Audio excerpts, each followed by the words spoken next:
Jesus in me. And we know who Jesus is. He is everything to us. Purihin ng Panginoon. You may have your seats for a while. Just want to make an announcement.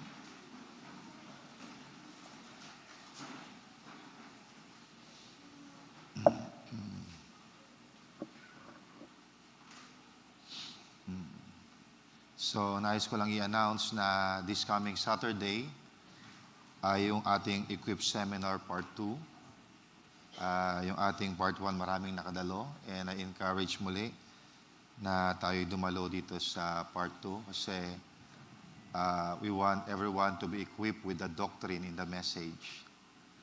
So we are doing this para lalo tayo maging equipped at some way may bahagi natin sa iba yung mga bagay na inihayag ng Diyos sa atin. So that would be on Saturday, January 24. That's from 10 a.m. to 5 p.m. 10 a.m. to 5 p.m. So also encourage the new members of the church na hindi pa namin na Bible study. It would be good if you could come this coming Saturday. Also, this coming Holy Week ay meron po tayong camp meeting. Ang church po ni Pastor Robert would be joining us in this camp. So mag-stay in po sila dito. So we are looking forward for a wonderful camp meeting this summer sa Holy Week. And isama nyo sa prayers nyo. And I'll be giving more details sa mga susunod na service dahil ay pag-uusapan lang pa namin sa Wednesday kung ilan yung mga number of services. So most likely we would have services from Good Friday to Easter Sunday. So that would be 3 days. And also, for so many years ay hindi po tayo nakapag-hold ng ating church anniversary. Hindi ko alam when was the last time we celebrated our church anniversary. But we plan this coming June 7, we will have a celebration. June 7.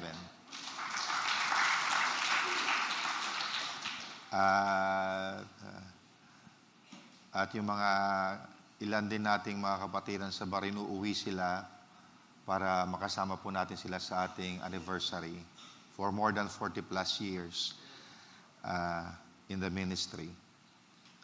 So, gusto na natin maganda yung ating anniversary kasi matagal na hindi tayo nag-anniversary. So, magkaroon po tayo ng contribution na 600 at least. If you want to give more, ay pwede po kayo magbigay. So, yung contribution nyo kasama na yung pagkain nyo doon. Magkakaroon tayo ng at least 600 contribution. But we don't limit it to that. Ibig sabihin, you could give more than that. Kasi we are expecting also many visitors during our church anniversary. So I believe na malinaw na yon sa atin. Ayaw kong makaligtaan. So yung wag natin kalimutan itong this coming Saturday. Pati yung Bible study namin sa Puso Rubio, yung mga kamag-anakan ni Sister Lorna, Brother Gab, pupunta po sila sa Saturday to join. Marami rin silang mag-join po sa atin. Kasi yung Bible study namin doon is every Saturday. Sabi ko, next Saturday wala ako dito. So punta na lang kayo. At least 3 topics tayo para mas marami kayong matutunan sa salita ng Panginoon. So, purihin ng Panginoon, napakabuti ng Diyos sa atin.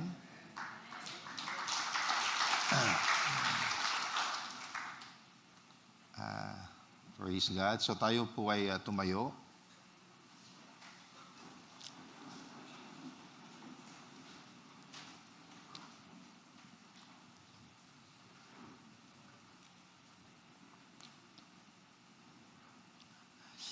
So, let's read again from the book of James. So this is the part 5 of our message about humility. James 4. Tumatak na itong verse sa atin. I believe at the end of the series, memorize na natin ito.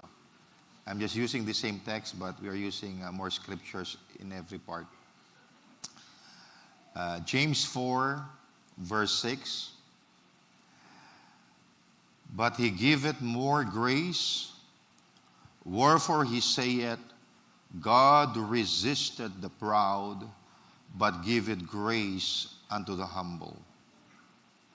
And in verse 10, humble yourselves in the sight of the Lord, and he shall lift you up.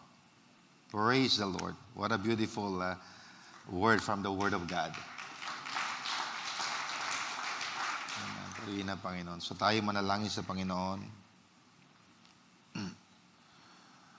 Lord Jesus, how wonderful you are. We thank you, Lord, for all your goodness and the things that you've done for us.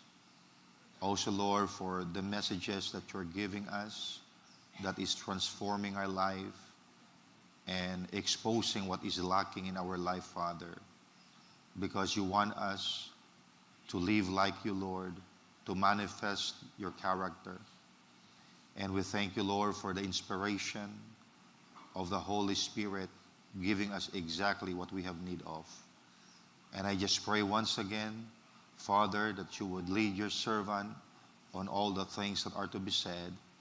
I pray, Lord, that you would speak to the hearts of your people, to those that would hear your word, not just in this building, Lord, even those who are streaming online. May you speak to them, Father. We ask all these things in Jesus' name we pray. Amen. Praise the Lord. So kayo na po ay makaupo, purihin ng Panginoon. Praise God. Basahin natin dito sa Revelation chapter 1 verse 5.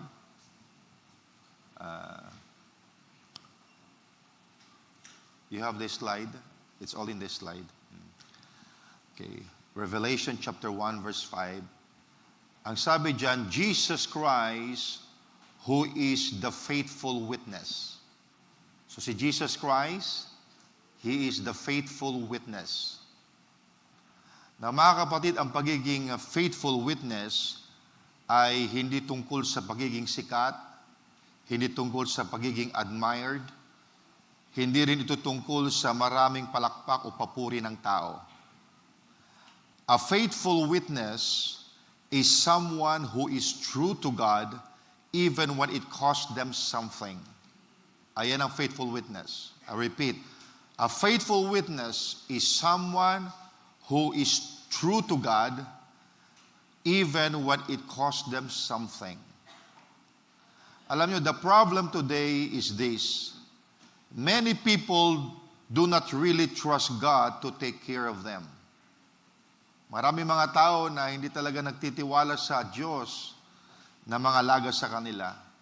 So instead of trusting God, they spend all their energy promoting themselves, protecting their image, securing people's approval, and making sure they are seen, praised, and affirmed. At dahil dito, nawawala ang tunay na humility. Kaya nga masasabi ko, ang tunay na humility ay bihirang-bihira na. Even among people who should know better. Na makikita mo ito sa araw-araw. Na may mga taong hindi makapag-usap ng hindi binabanggit ang kanilang achievements, ang kanilang ministry, ang kanilang success, ang kanilang accomplishments. And in the process, they begin to take credit for what God is doing. Kumbaga, unti-unti nilang kinukuha ang credit ng ginagawa ng Diyos. Na mga kapatid, pakinggan nyo itong mabuti. When we take the credit for what God has done, that is not confidence. That is pride. And pride always leads a person away from being a faithful witness. Alam niyo mga kapatid, true humility does not seek public approval. True humility seeks God's approval. Ayan ang totoong humble. Ang mahalaga sa kanya, hindi yung approval ng tao. Ang mahalaga sa kanya ay yung approval ng Diyos. Kaya siya ay nagpapasakop sa salita ng Diyos. Siya ay sumusunod sa salita ng Diyos. So, a faithful witness is someone who says, I'm not here to represent myself. I am here to represent the one who sent me. That is why Scripture says that Jesus Christ is the faithful witness. Why? Because Jesus did not live to build His own reputation. He lived to reveal the Father that's dwelling inside of Him. At ayan po yung essence ng humility. That is the essence of humility. Not denying what God has done, not exaggerating what God has done, but accurately representing God and giving Him all the glory. Na mga kapatid, this message is not just for ministers. Itong mensahe is for every believer. Because whether you are behind a pulpit or sitting in a pew, God has sent you somewhere as His witness. And the question this morning is not, are you gifted? Are you successful? Or are you admired? The question is, ikaw ba ay faithful? Ikaw faithful sa salita ng Diyos? Faithful sa katotohanan? Faithful kahit hindi ka palakpakan, faithful kahit may ma-offend pa. Dahil doon nasusubok ang humility at doon nahahayag ang isang faithful witness. Now, mga kapatid, if we really want to understand humility, we must settle this truth first. God is the source of everything good in our lives. God is the source of everything good in our lives. Ang sabi sa James 1:17, every good gift and perfect gift is from above, and cometh down from the Father of lights. So mga kapatid, walang kahit isang mabuting bagay sa buhay natin na nagmula lang sa atin. Lahat ng mabuti galing sa Diyos. Galing sa Diyos. Now, you may have worked hard for your income. Pinagpaguran mo yon, pinagtiisan mo yon, but the Scripture reminds us in Deuteronomy 8 verse 18, it is He that giveth the power to get wealth. Ibig sabihin, yes, you work, but God gave you the strength, God gave you the mind, God gave you the opportunity, God gave you the breath. Kung tinanggal ng Diyos ang kanyang biyaya, kahit gaano ka kasipag, wala ring mangyayari. Amen? Kahit gaano ka kasipag, kung tinanggal ng Panginoon ang iyong kalusugan, wala kang magagawa. So you may have developed your skills, for example, in music, in arts, or leadership. Pinaghirapan mo yan. Kumbaga, nasugatan ang mga daliri mo sa ensayo. Napagod ang katawan mo. But 1 Peter 4:10 says, as every man had received the gift, even so minister the same one to another, as good stewards of the manifold grace of God. Sorry, na-type ko doon, grace of God. Manifold grace of God. So sabi diyan, every man hath received the gift. Ano mang regalo na meron ka ngayon, ayan ay natanggap mo. Sinong pinagmulan? Ang Diyos. Every man hath received the gift. Ibig sabihin, ang talento ay regalo, hindi medalya. Pagkat ang medalya, it's something that you earn. Pero ang talento, it's not something that you earn. Ayan ay regalo ng Diyos sa'yo. Nang ibig sabihin, walang self-made man, walang self-made woman. May mga taong masipag, oo. May mga taong responsable, oo. Pero walang taong hindi umaasa sa biyaya ng Diyos. Pagkat lahat tayo kailangan ng biyaya ng Diyos. That is why pride is so dangerous. Because pride says, look at me. Look at what I've done. Humility says, look at God. Look what He has done. Alam niyo mga kapatid, as a minister, kung sasabihin ko, ang dami ng taong, o ang dami ng buhay na nabago sa ministry ko,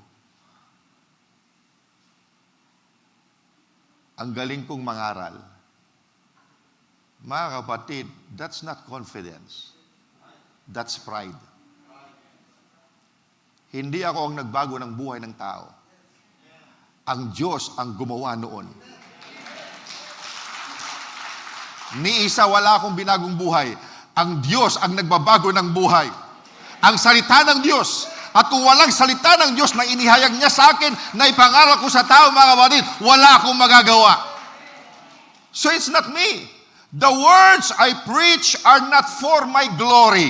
Amen. They are for God's glory. Hindi ako nangangaral para ma-exalt ako, para maging popular ako. Nangangaral ako for the glory of God. Now, kapag inaangkin natin ang gawa ng Diyos, ninanakaw natin ang kanyang kaluwalhatian. At inilalagay natin ang ating sarili sa posisyon ng kahihiyan. Kaya malinaw ang sinabi ng Diyos sa Isaiah 42 verse 8. Ang sabi niya dito, I am the Lord, that is my name. And my glory will I not give to another, neither my praise to graven images. Now catch this, sabi ng Panginoon, my glory will I not give to another. Mga kapatid, pakinggan nyo itong maigi. God will share His work with you, but He will never share His glory with you. Ulitin ko.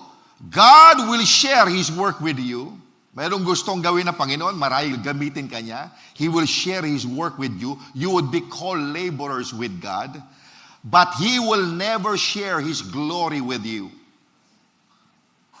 Why? Pagkat sabi sa Biblia, my glory will I not give to another.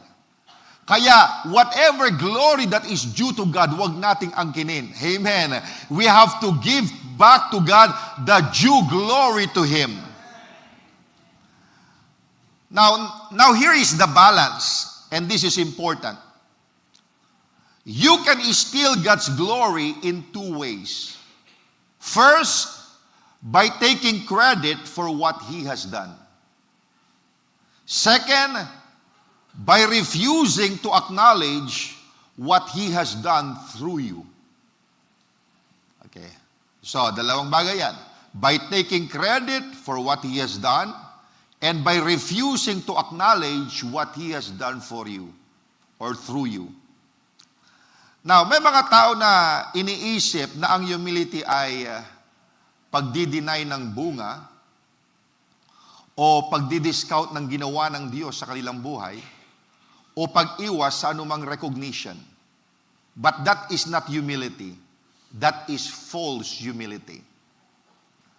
Kung ginagamit ka ng Diyos, kung may buhay na nabago, kung may bunga ang iyong obedience, hindi pride ang umamin doon.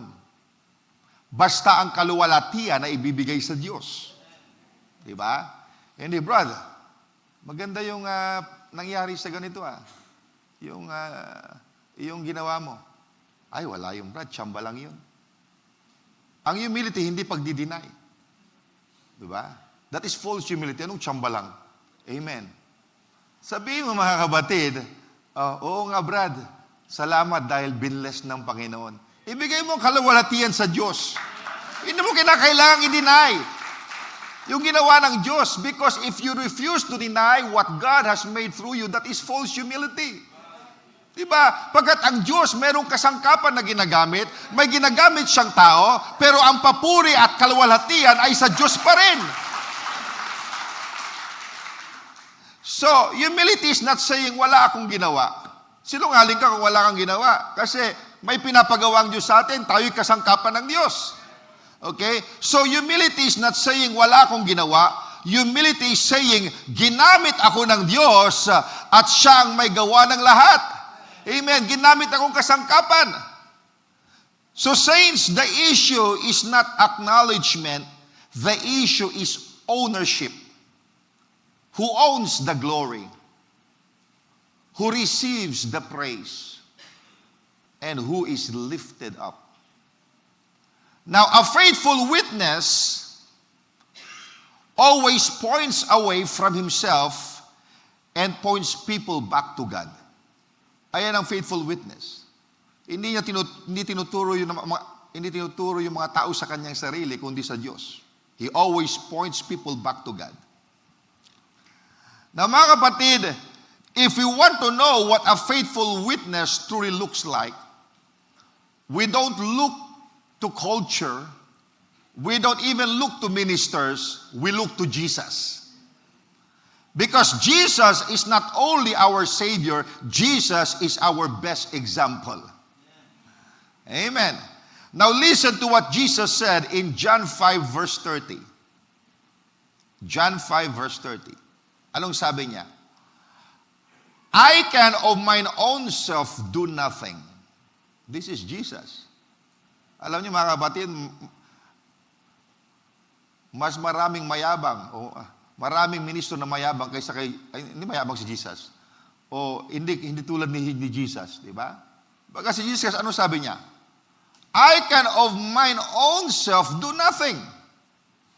As I hear, ibig sabihin, as I hear from the Father, as I hear, I judge, and my judgment is just, because I seek not mine own will, but the will of the Father which had sent me. Ayan ang mga kapatid, ang faithful witness. They do not seek their own will, but they seek the will of the one that sent them.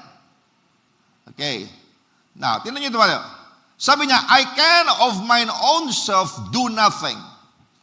So mga kapatid, hindi sinasabi ni Jesus na siya ay mahina. Hindi niya dinideny ang kanyang authority. Ipinapakita niya ang kanyang dependence sa Ama. Okay. Because humility means dependence. Ang ibig sabihin niyan, ang kapangyarihan ko ay hindi hiwalay sa Ama. Because remember, Jesus has humanity and divinity. Ang salita ko ay hindi galing sa sarili ko. Ang ginagawa ko ay galing sa Ama. And that is humility. At isang araw, habang nagtuturo si Jesus sa templo, nagtanong ang mga tao, saan niya nakuha ang karunungang ito? Hindi ba anak lang yan ni Jose? Hindi naman niya nakapag-aral sa mga magagandang paaralan tulad ng pinasukan natin.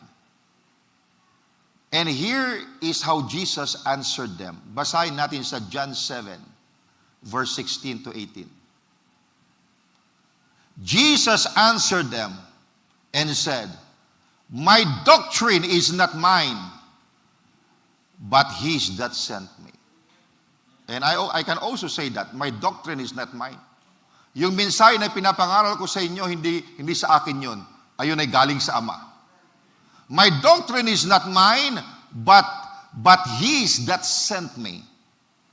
If any man do His will, he shall know of the doctrine, whether it be of God, and whether I speak of myself.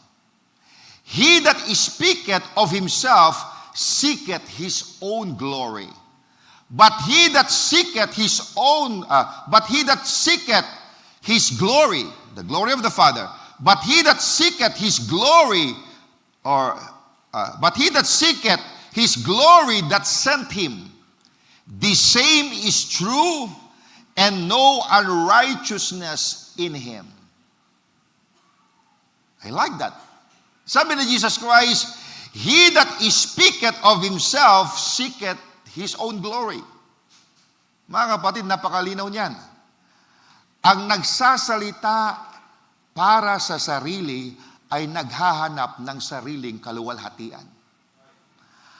Ang nagsasalita para sa Diyos ay naghahanap ng kaluwalhatian ng Diyos.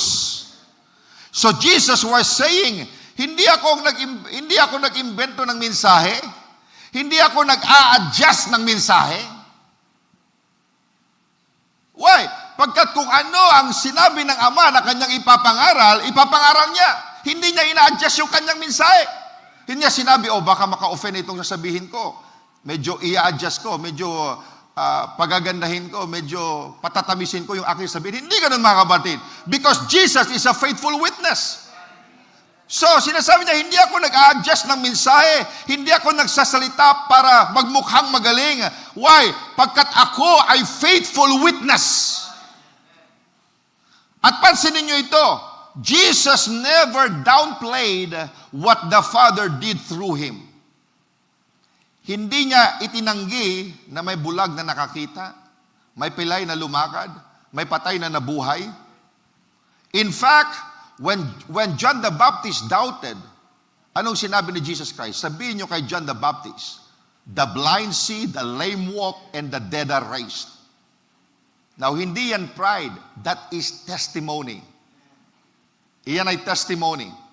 Pero sa tuwing tinatanong siya, saan galing ang authority mo? Sinong nagsugo sa'yo? He always pointed back to the Father. At ganun din tayo mga kapatid.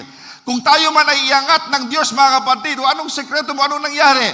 You must always point back to God. Pagkat siya ang gumawa sa buhay natin.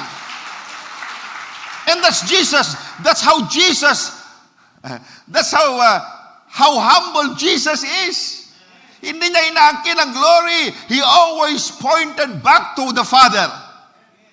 Now, humility does not deny what happened. It declares who caused it. Diba? Kung may magandang nangyari sa'yo, huwag mong i-deny. Hindi naman, Brad. Nagkataon lang. Huwag mong i-deny. Dahil nangyari talaga yun. Okay? Because humility does not deny what happened, it declares who caused it. Nang ibig sabihin, huwag mong i-deny yung magandang nangyari sa buhay mo. Amen. Pero mga kapatid, ibigay mo lamang ang kaluwalhatian sa Diyos. Now that is the balance. Humility is not denying what God has done. Humility is giving God the credit for what He has done. Mga kapatid, napakaraming bagay ang ginawa ng Diyos sa buhay natin. Kaya marapat lamang ibigay natin ang kaluwalhatian sa Diyos.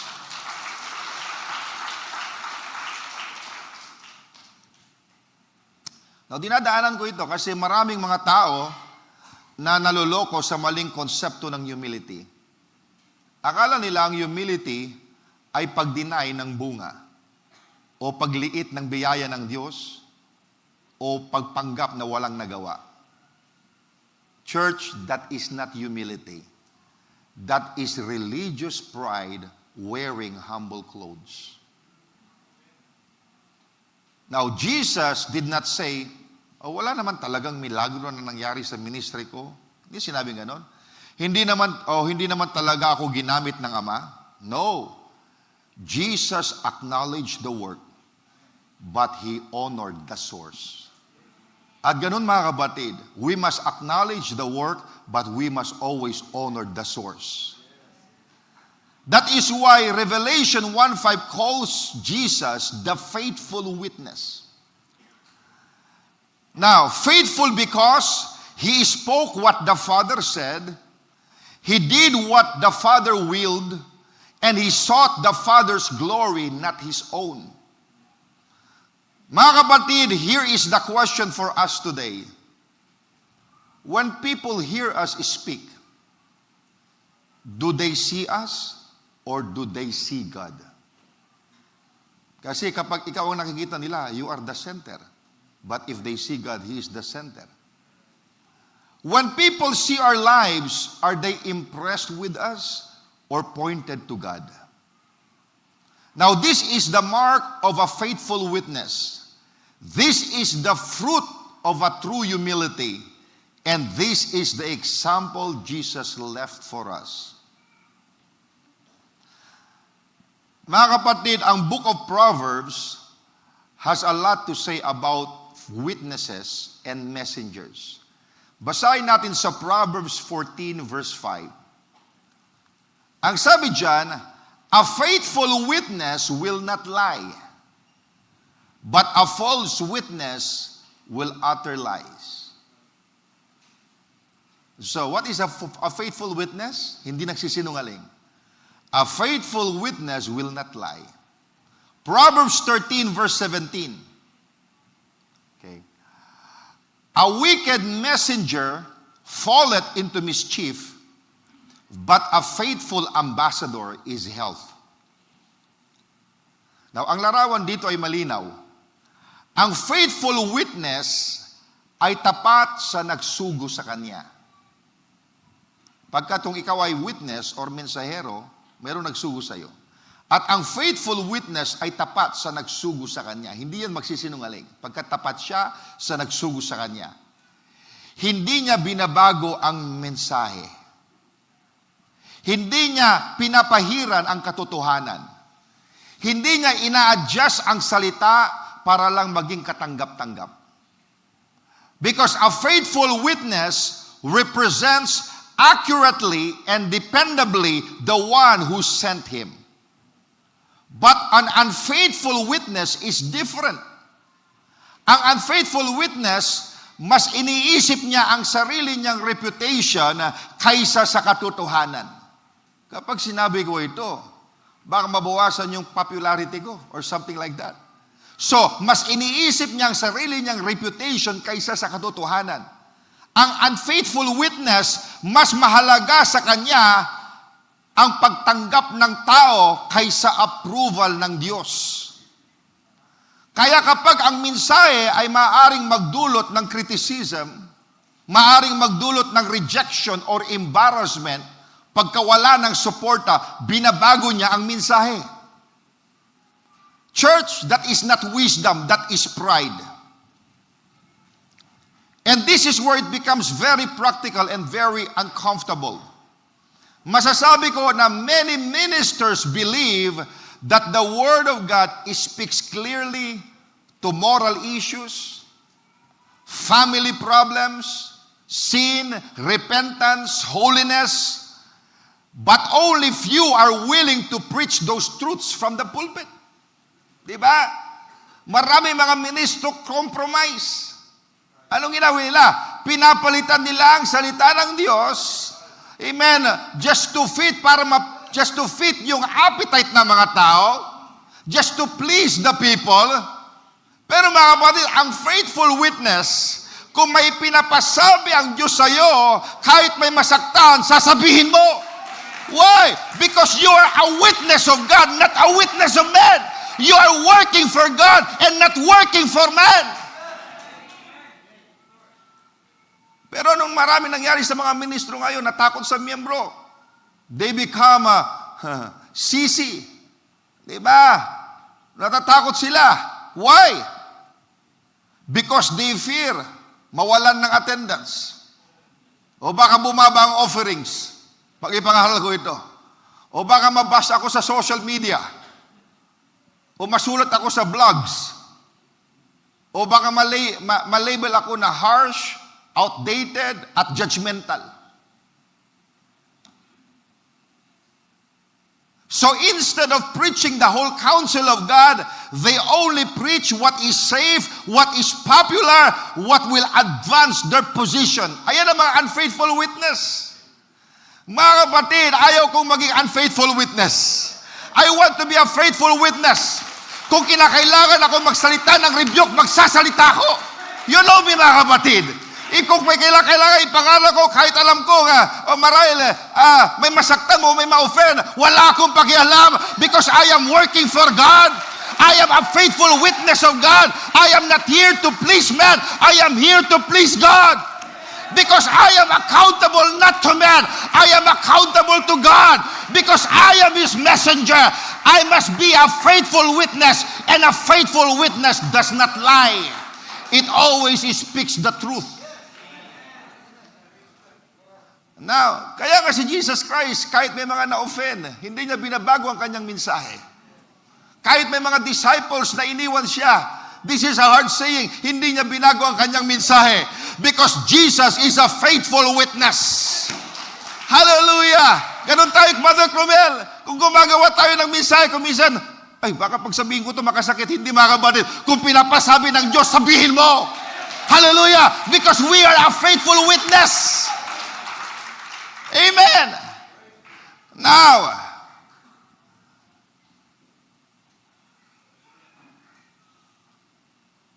ulitin ko, ang mga unfaithful witness, instead of preaching the whole counsel of God, they only preach what is safe, what is popular, what will advance their position. Church, that is not humility. That is an unfaithful witness seeking the praise of men. At huwag nating isipin na sa pulpito lang ito nangyayari. This is also true in the pews. Nangyayari din yan sa inyo. Maraming believers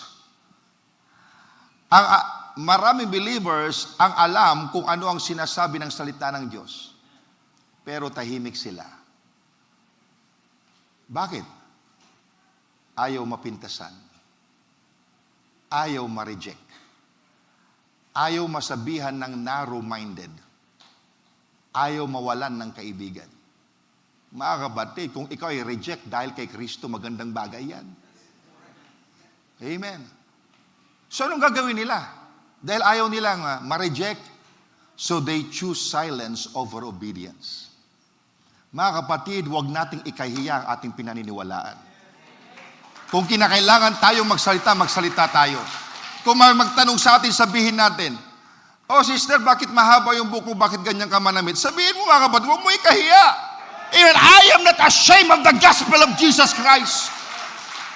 Why? Pagkat kung kinakaya mo ang salita ng Diyos, pride yan. Why? Because you want the approval of people instead of approval of God. Mga kapatid, nasaan man tayo, nasa opisina man tayo, nasa trabaho man tayo, nasa eskwelahan man tayo, mga kapatid, what we want is God's approval, not man's approval.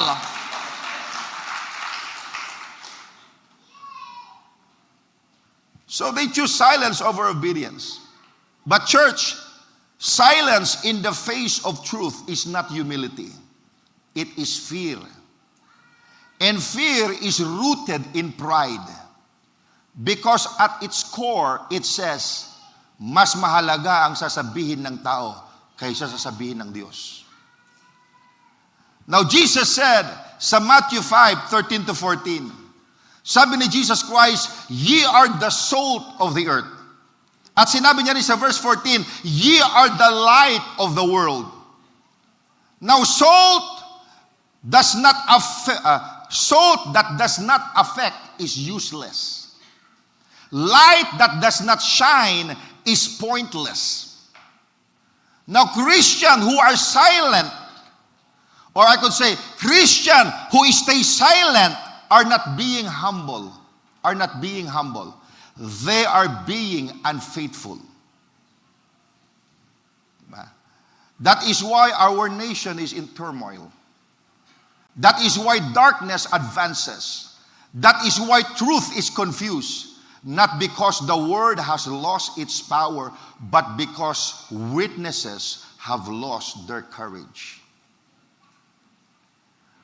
Mga kapatid, a faithful witness does not speak to be liked. Ayan ang faithful witness. Hindi sila nagsasalita para magustuhan sila ng tao. A faithful witness speaks to be true. Okay? So they stay, or I can say, they say what God says, Kung anong sinabi ng Panginoon, ayun ang sasabihin nila. They stand where God stands. They obey, even obedience cost approval. And that kind of obedience can only come from true humility. Now let's slow down for a moment. Now itong mensaheng ito is not condemning anyone. It is about examining ourselves before God. Because the truth is this. Every one of us is being tested. Not persecuted yet. Wala pang squeezing time. Okay? Every one of us is being tested, not by persecution yet, but by approval. Sinusubok tayo kung magsasalita ba tayo kahit hindi popular? Susunod ba tayo kahit hindi papalakpakan? Magiging tapat ba tayo kahit may mawala? This is where humility is revealed. Now, true humility says, Lord, I trust you more than I trust people. True humility says, I don't need to protect my image. You are my defender. True humility says, I will obey even if I am misunderstood. Pagkat ang mahalaga sa iyo, yung approval ng Diyos. Ang mahalaga sa iyo, yung kaluwalhatian ng Diyos. Mga kapatid, being a faithful witness does not mean we are perfect. Nagkakamali pa rin tayo. But it means we are obedient. Hindi ibig sabihin na wala ng takot. Ibig sabihin, mas malaki ang tiwala mo sa Diyos kaysa sa takot mo sa tao. Now, Jesus did not change His message to keep the crowd. Nakita niyo sa John 6, nangaral ng Panginoon, maraming na-offend. Hindi niya binago yung kanyang message para mapanatili yung crowd. Maraming nawala. Hindi sabi, teka. Hindi naman ganun yung ibig kong sabihin. Huwag muna kayong aalis. No, Jesus did not do that because He's a faithful witness. He did not change His message to keep the crowd. He did not water down the truth to keep His popularity. He obeyed the Father all the way to the cross. Anong sabi dito sa 1 Peter 5 verse 6? Ang sabi diyan, humble yourselves therefore under the mighty hand of God, that He may exalt you in due time. Ayun pala mga kapatid, kaya gusto ka ng Panginoon maging humble kasi gusto ka niyang i-exalt. Kaya sabi dito, humble yourselves therefore under the mighty hand of God, that He may exalt you. Because God could not exalt you unless you humble yourself. That He may exalt you, anong sabi dyan? In due time. Now, mga kapatid, humility may look like a loss for a season. But God always honors it in His time. Kung minsan nagpakumbaba ka, it seems like a loss, pero huwag kang mag-alala mga kapatid. Because in God's time, God will exalt you. May timing ang Panginoon. Just wait for God's timing. Now, you may lose applause, but you gain God's approval. You may be misunderstood by people, but you will be known by God. And that is enough. And today, let me ask you gently but honestly, have you been silent when God wanted you to speak? Yung iba, gusto silang sabi ng Panginoon, inuudyo ka, magsalita ka, o magpatuto ka. Ayaw ko, nakakahiya. Pride yun mga kapatid. Ba? Iniisip mo lagi yung mga tao, hindi yung nais ng Diyos mga kapatid. Okay. So, ask that question. I'll ask this question. Have you been silent when God wanted you to speak? Have you softened truth to protect yourself? Have you sought approval more than obedience? Or have you taken credit that belongs to God? Or hidden what God has done out of fear? Now, church, this is not a call to shame. This is a call to surrender. A faithful witness is not loud. A faithful witness is not perfect. A faithful witness is humble enough to obey.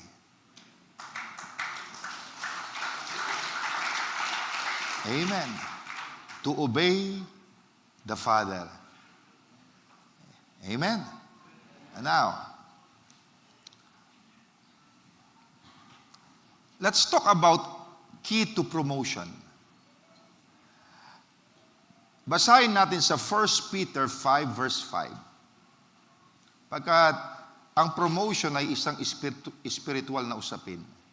Basahin natin. 1 Peter 5 verse 5. Anong sabi dyan?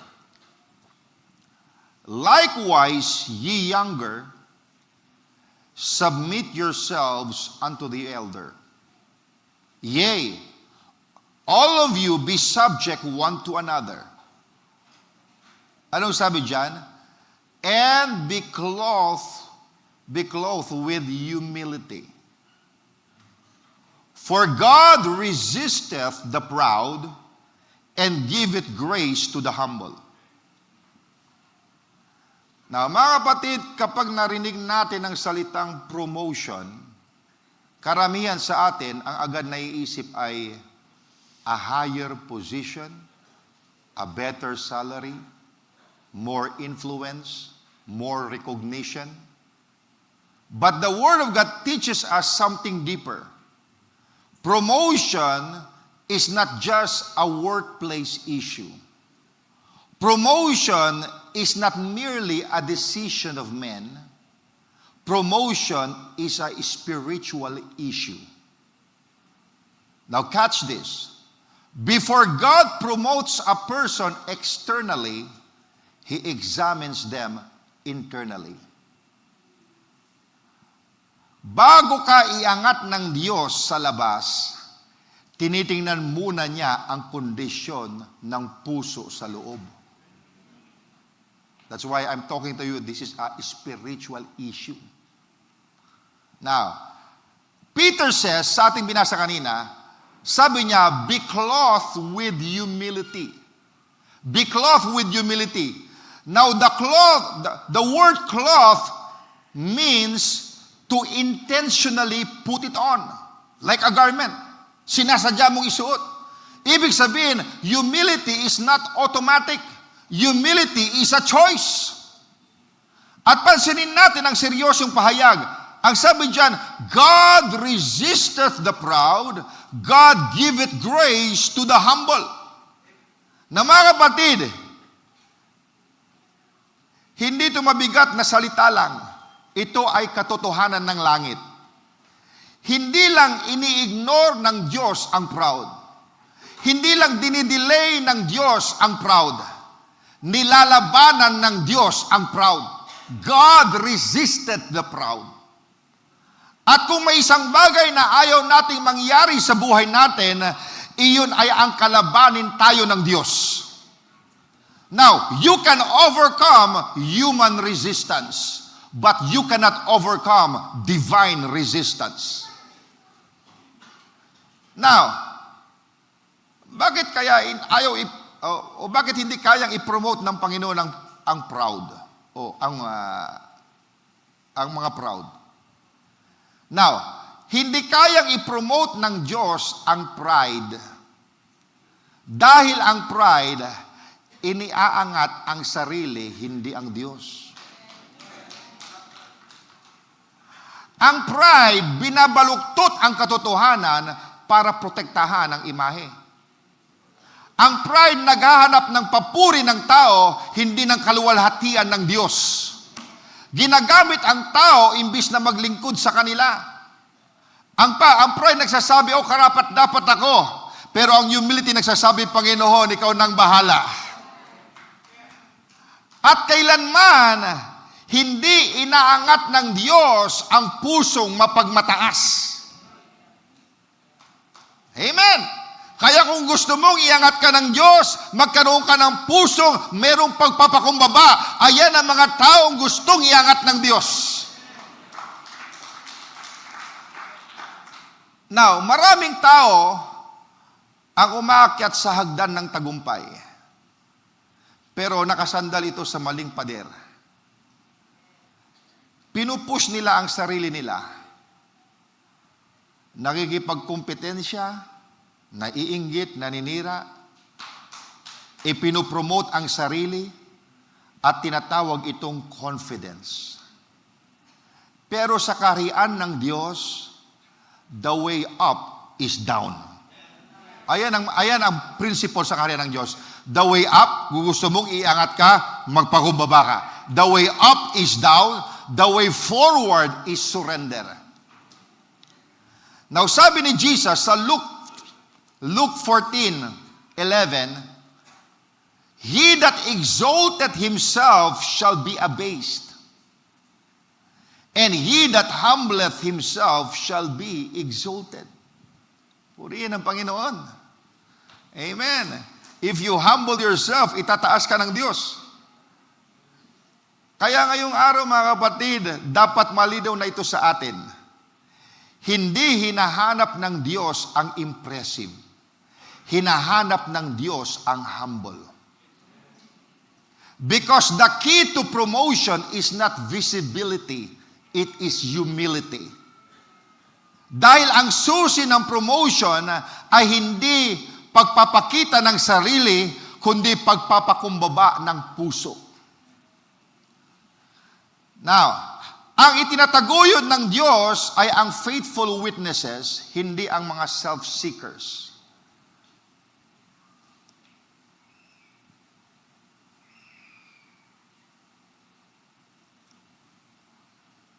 Kung totoo na ang promotion ay galing sa Diyos, then we must ask the right question. What kind of people does God promote? Anong klaseng tao ang pinopromote ng Diyos? Now, hindi niya pinopromote ang self-serving.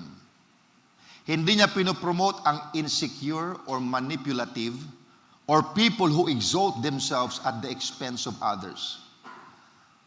Because God cannot entrust promotion to the heart that seeks its own glory. Ang hinahanap ng Diyos ay faithful witnesses. Now, pakinggan niyo ang sinabi ni Jesus. Dito sa John 5, verse 30. Sabi ni Jesus, I can of mine own self do nothing. As I hear, I judge. So his judgment comes from the Father. As I hear, I judge, and my judgment is just, because I seek not mine own will, but the will of the Father which hath sent me. Now, sa ibang salita, sinasabi ni Jesus, hindi ako nabubuhay para sa aking sariling agenda. Hindi ko hinahanap ang sarili kong kaluwalhatian. Because I don't seek my own will, but I seek the will of the one who sent me. And because of that attitude, Jesus could say, my judgment is just. Na mga kapatid, this is powerful. Ang taong naghahanap ng sariling promotion ay laging may halong bias. Pero ang taong namumuhay para sa Diyos ay may integridad. Now, hindi kailanman itinataas hindi kailanman itinaas ng Ama si Jesus dahil ipinromote niya ang sarili niya. Itinaas siya dahil lubos siyang nagpapasakop. Now, ito ang madalas nating problema. Diba? O problema ng tao. Masipag tayo kapag may nakakakita. Kapag may papuri. Or kapag may kapalit. Pero kapag walang credit, Kapag walang pasasalamat, kapag parang unfair, doon nasusubok ang humility. Doon nasusubok ang humility. Kaya sinabi ni Paul sa Ephesians 6:7-8. Tingnan niyo sinabi ni Paul. Okay. With goodwill doing service as unto the Lord. So kung itong magandang frame of mind, kung ikaw ay gumagawa ng isang bagay, think na ito ginagawa mo para sa Diyos. So with good will doing service as unto the Lord and not to men, knowing that whatsoever good thing any man doeth, the same shall he receive of the Lord. Kung ikaw ay gumagawa ng serbisyo, okay, ang iyong frame of mind, ito'y ginagawa ko para sa Diyos, hindi para sa tao. At sabi ito, anumang ginawa mong mabuti, ikaw ay makakatanggap mula sa Diyos. Now, kumbaga sa Tagalog, maglingkod kayo hindi para sa tao, kundi para sa Panginoon. Now, kahit ang amo mo ay hindi makatarungan, kahit ang amo mo hindi appreciative, kahit hindi godly, kung ginagawa mo ang tama para sa Diyos, sabi ng Biblia, may gantimpala ka. May gantimpala ka. Na may mga tao nagsasabi, hindi naman ako napapansin. Hindi naman ako na-appreciate. O walang nakakakita ng effort ko. Mga kapatid, pakinggan nyo ito. Kung hindi ka nakikita ng tao, hindi ibig sabihin, hindi ka nakikita ng Diyos. Tandaan niyo mga kapatid, kung hindi ka nakikita ng tao, hindi ibig sabihin yan, hindi ka nakikita ng Diyos. Lahat ng ating pagpapagala na kahit hindi makita ng tao, nakikita lahat yan ng Diyos. Why? Pagkat ang mata ng Diyos ay hindi limitado sa opisina, hindi rin limitado sa pulpito, hindi rin limitado sa title. Nakikita niya ang puso. Ayan ang Diyos.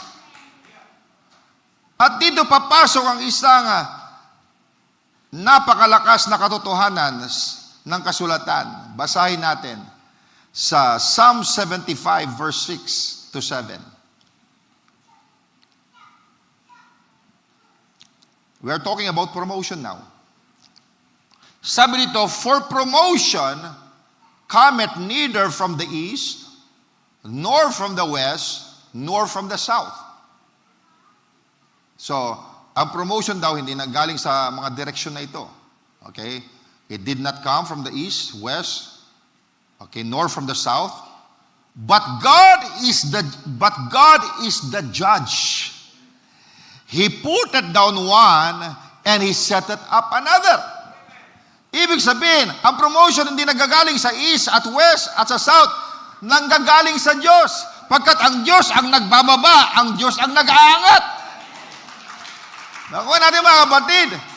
So, hindi galing sa tao ang promotion, hindi galing sa koneksyon, hindi galing sa palakasan, galing ito sa Diyos.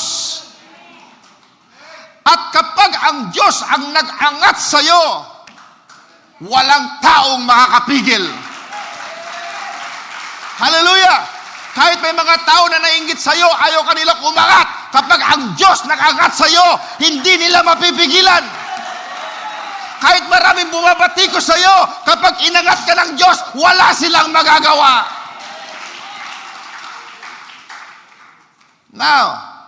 So now we must face this truth honestly.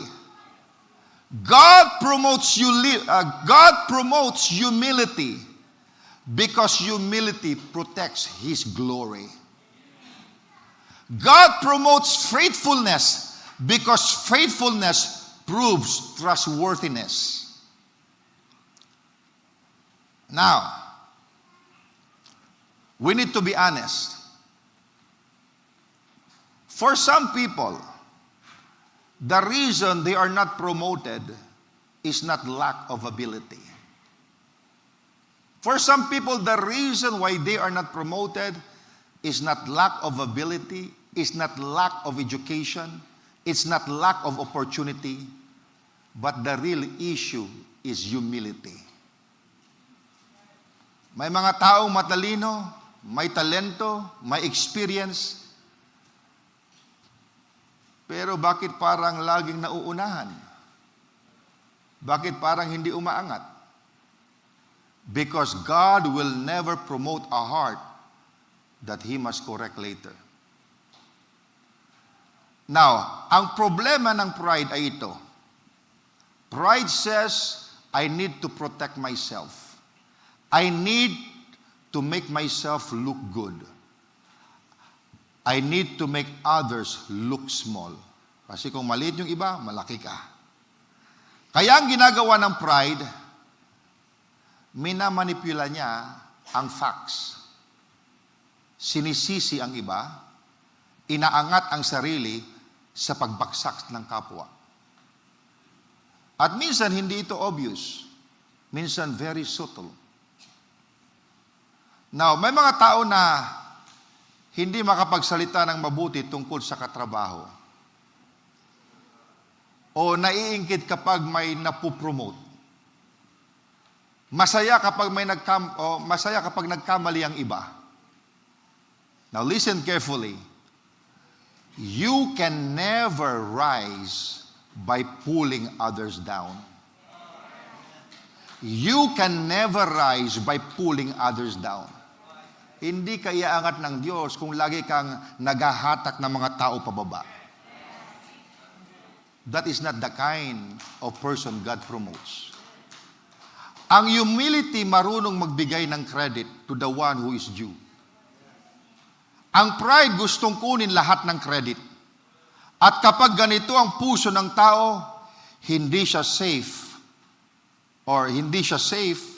na iaangat ng Diyos. At ito ang napakabigat na bahagi. May mga taong mahilig mag-exaggerate. Dinadagdagan ang kwento, pinapaganda ang sarili, pinapaliit ang contribution ng iba. Ang tawag ng iba dito ay lying spirit. Pero sa ugat nito, is spirit of pride ito. Bakit? Because pride is insecure. Takot sa rejection. Takot na baka ang katotohanan ay hindi sapat. So they have to manipulate the facts. Kaya ang ginagawa, kalahati lang ng katotohanan. Ang sasabihin nila, half-truths lang. Kung ano lang ang medyo gagandang imahe nila, ayun lang yung bahagi na sasabihin nila.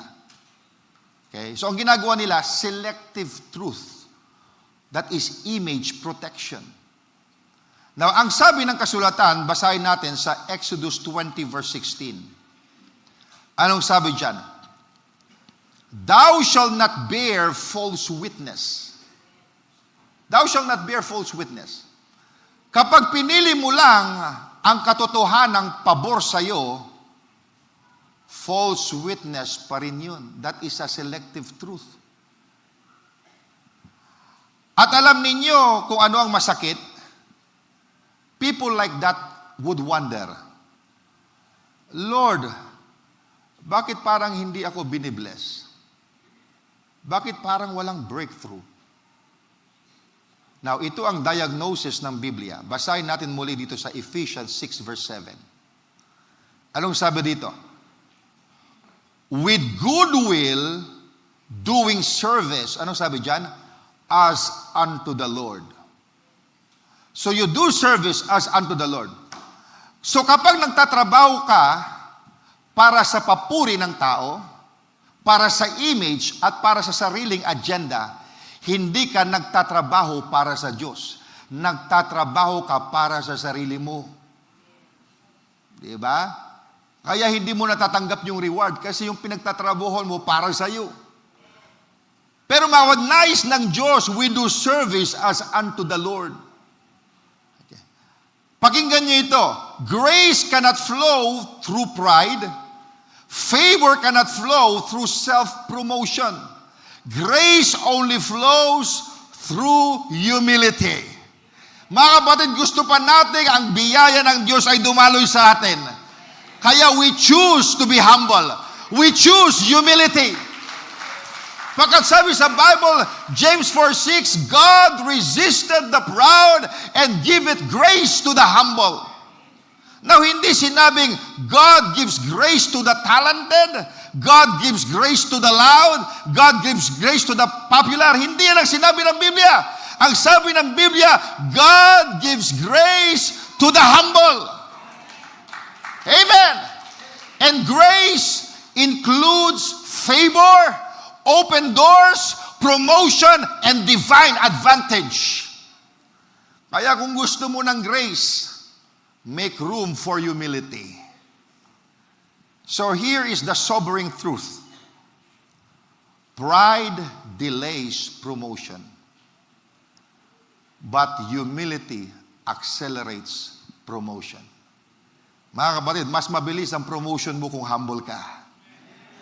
Kung mayabang ka, nadidelay yung promotion. Because, amen, God resisted the proud, but He will give it grace to the humble.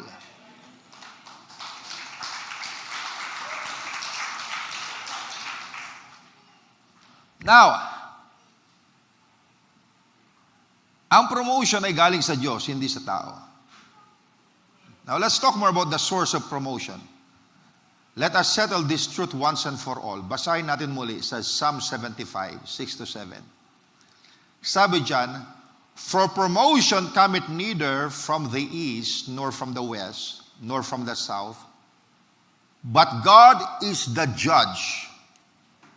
He put it down one. Sinong pinuput down niya? Yung proud. And He set it up another, the humble.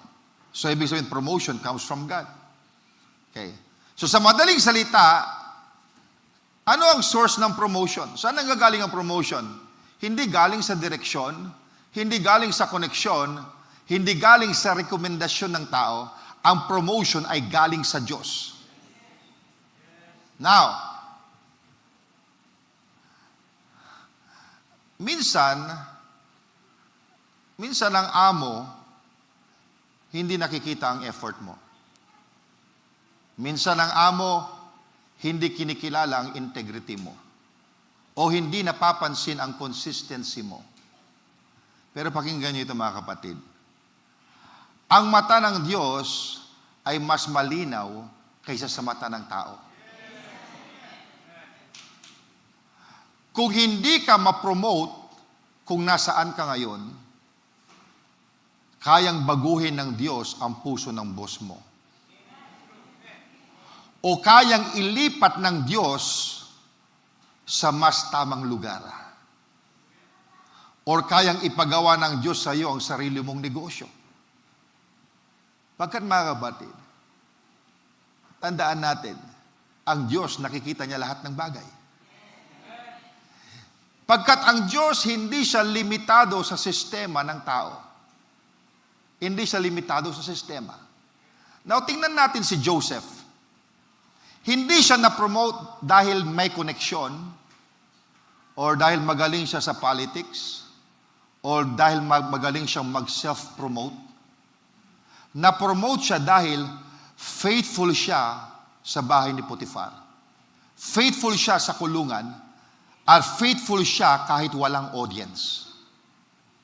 At nang dumating ang tamang oras, mga kapatid, isang araw lang ang pagitan ng kulungan at palasyo. Ang sabi sa Genesis 41:41-42, ito ang sabi ni Pharaoh sa kanya, thou shalt be over my house. I have set thee over all the land of Egypt. Ayan si Joseph. Di ba? Hindi siya mapolitikong tao, hindi niya pinupromote ang sarili niya, kaya siya na-promote mga kapatid. Ang kanyang promotion nanggaling sa Diyos. Nagbigay ang Diyos ng panaginip na walang pwedeng makapag-interpret kundi ang kanyang anak lamang na si Joseph. Amen. Ang kanyang promotion, hindi niya ginawa yun. Ang Diyos ang nag-promote sa kanya. So nakita natin mga kapatid, Joseph's promotion came without campaigning. Kapag Diyos ang nag-promote, walang tao ang makahadlang.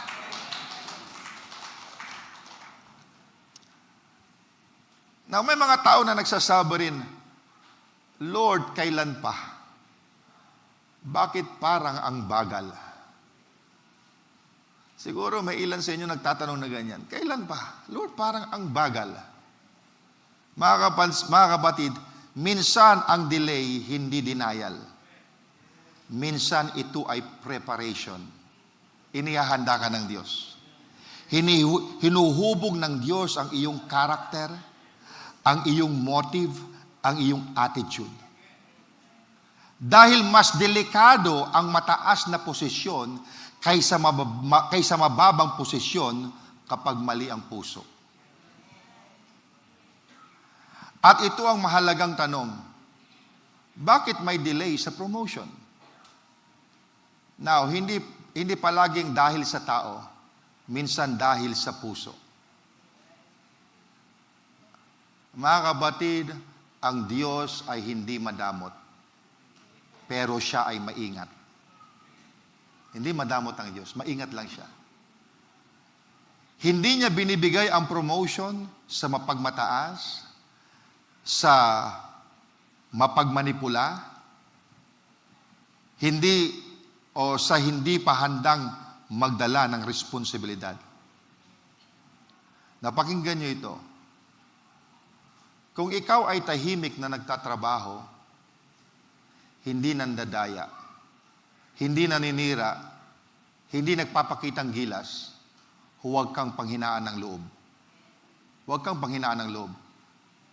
God is watching. God is recording. And God is preparing something better. Why? Because that is His word.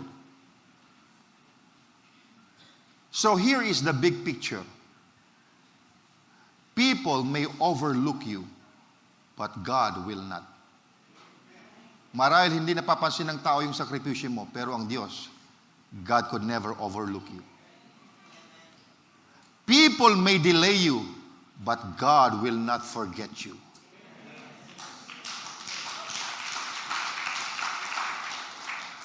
Now, let's bring it all together. Let us bring this message home today. Promotion is not about who you know, or how loud you are, or how impressive you look. Promotion is about the condition of your heart. God is not impressed with self-promotion. God is attracted in humility, or to humility. So let us examine ourselves honestly before the Lord. Bakit ba ako naglilingkod? Para ba sa Diyos o para ba mapansin? Kaya ko bang gumawa ng tama kahit walang nakakakita? Kaya ko ba magsabi ng totoo kahit hindi ito pabor sa akin? Because church, humility is not thinking less of yourself. It is thinking of God more. That's humility. Now, the Bible does not say God gives grace to the gifted. Hindi yan ang sinabi ng Biblia. It says God gives grace to the humble. And grace is not just forgiveness. Grace is favor, is strength, open doors, and promotion in God's time. And grace has only one doorway, and that's humility. Marahil may mga nandito na nagsasabi, Pastor, faithful naman ako, pero parang walang nangyayari. Now listen carefully. God has not forgotten you. God is not ignoring you. God is preparing you. Inihahanda ka ng Diyos. At kapag ang Diyos ang nag-angat sa iyo, hindi mo kailangang ipagtanggol ang sarili mo. Hindi mo kailangang ipaliwanag ang sarili mo. Hindi mo kailangang manipulahin ang sistema. Because what God promotes, God protects. And remember this truth.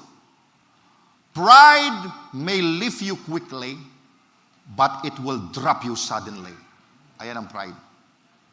Humility may keep you low for a season, but it will lift you securely. Ganyan ang humility. Okay? For a season, parang nasa baba ka lang, pero wag kang mapaghihinaan ng loob. Pagkat sabi ng Panginoon, God will exalt the humble. And if you believe the word of God, maghintay ka lamang because in due time, God will exalt you. Now, tinan niyo yung sinabi sa Philippians 2:8-9 about Jesus. Ang sabi diyan, He humbled Himself. At sabi diyan, wherefore God also hath highly exalted Him. So notice the order. Humility first, exaltation second. Hindi muna exaltation, karas humility. Hindi. Humility first, and exaltation second. So promotion always follows humility in God's kingdom. So today, choose humility. Choose faithfulness. Choose integrity. Choose to work as unto the Lord. Because the key to promotion is humility. Ayan ang key. Kaya masasabi ko mga kapatid, sa iglesyang ito, maraming mapopromote.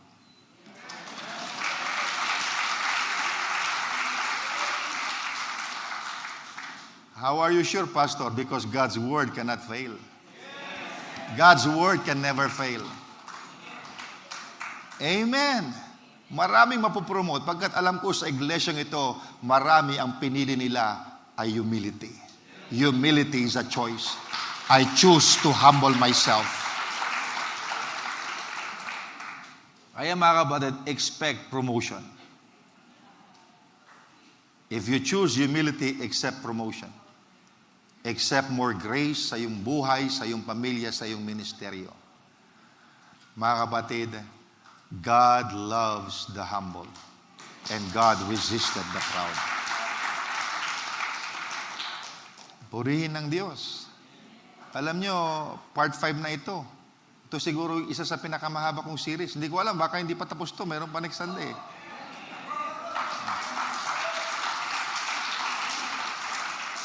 Pero ayaw ko magmadali pag ganitong topic eh. Kasi gusto ko lahat sa atin ma-promote. Amen. Gusto ko lalong dumaloy ang biyaya sa ministeryong ito, mga kapatid. Kasi, naalala ko yung verse na binasa ni Brother John Vic nung nagturo siya ng Friday sa Joshua. Sabi ng Bible, sanctify yourself, for tomorrow I will do great wonders. Nang ibig sabihin, before the miracle, merong preparation. Before promotion, meron tayong gagawin. Amen. And I believe na yung mensaheng ito, inahanda tayo for something better. For something higher. Sabi nga ni Barbanam, show me a church that's humble and sweet, and I will show you a church with the favor of God and the power of God in it. Amen. Ayan ang nais natin mga kapatid. Hindi ka wala na magpakumbaba. Mas lalo ang biyaya ng Diyos ay dadaloy sa atin.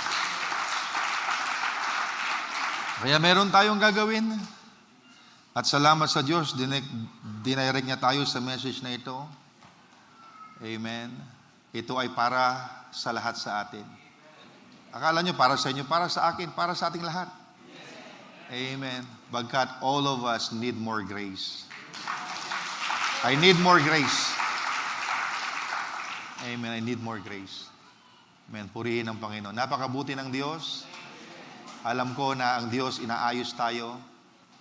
Kung minsan gusto natin promotion agad. Hindi. Meron pang preparation. Meron tayong gagawin. Diba? And the promise, and the preparation is as important as the promise. Kasi gusto natin kung minsan promise agad eh. Pero yung paghahanda, ayaw na natin. Mga kapatid, nandito kung inihahanda ka ng Panginoon, magalak ka. Dahil merong naghihintay para sa'yo. At alam ko, lahat tayo inihahanda ng Panginoon, purihin ng Panginoon. So, ituloy na lang natin next Sunday, Lord willing. If God added more or adds more, itutuloy natin mga kapatid next Sunday. Purihin ng Panginoon, tayo po lahat ay tumayo.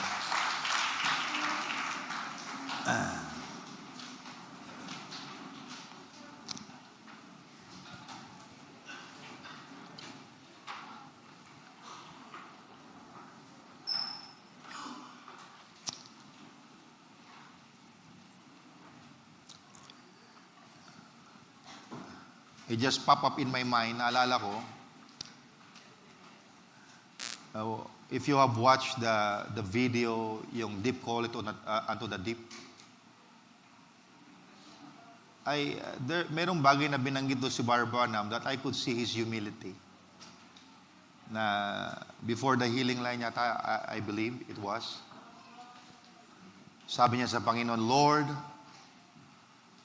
if I have said something boastfully, forgive me. Kung meron man ako nabanggit sa tao na parang mayabang or I said it boastfully, forgive me.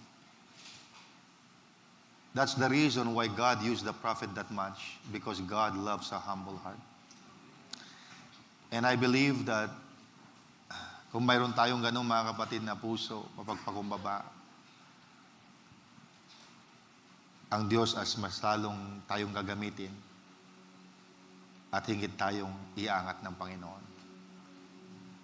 Kaya, I could never forget what Brother Branham said. Kaya kuminsan in my prayer to the Lord, I uttered the same words. Sabi ko kuminsan sa Panginoon, Lord, when I preach, if I said something boastfully, forgive me.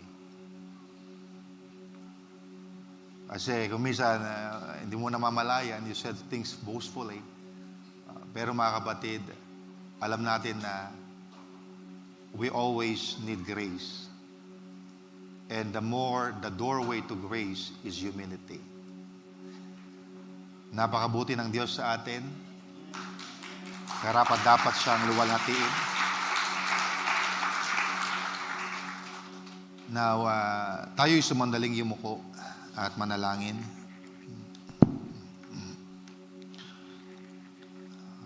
Panginoong Diyos, kami Lord ay nagpapakumbaba sa iyo. Lord, patawarin mo kami sa aming pride. Lord, patawarin mo kami if there were times in our lives that we took the credit that belongs to you, Panginoong Diyos.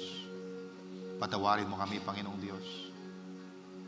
Lord, nagpapakumbaba po kami, Lord, at kinikilala namin, Lord, na we are dependent on you, Panginoon. Whatever we have achieved in this life is because of your grace and your help. Salamat po, Panginoon. Lord, sa taong ito, nangangailangan kami ng higit sa iyong grasya. Lord, if there's a spirit of being proud sa amin, Panginoon, tanggalin mo, Panginoong Diyos. We just want to make ourselves humble to you, Panginoon. And I know, Lord, that promotion comes from you. We don't need to campaign ourselves, promote ourselves. Ikaw, Panginoon, ang nagtataas tulad ng ginawa mo kay Joseph. Maraming salamat, Panginoon, sa iyong mga salita na ibinibigay sa amin, Lord. Thank you, Lord, for directing us into this kind of message. Pagkat alam ko, Lord, na sa aming lahat ay mayroong dapat iayos. At Lord, narito kami, Lord, nagpapagumaba sa iyong harapan, iayos mo kami, Ama. Ano mga bagay na hindi ka nais-nais sa iyo, patawarin mo kami, Panginoon, linisin mo kami. At Lord, kami nagpapatuwid sa iyong salita. Tulungan mo kami, Panginoong Diyos. Kinikilala namin, Panginoon, na wala kaming magagawa kung wala ka.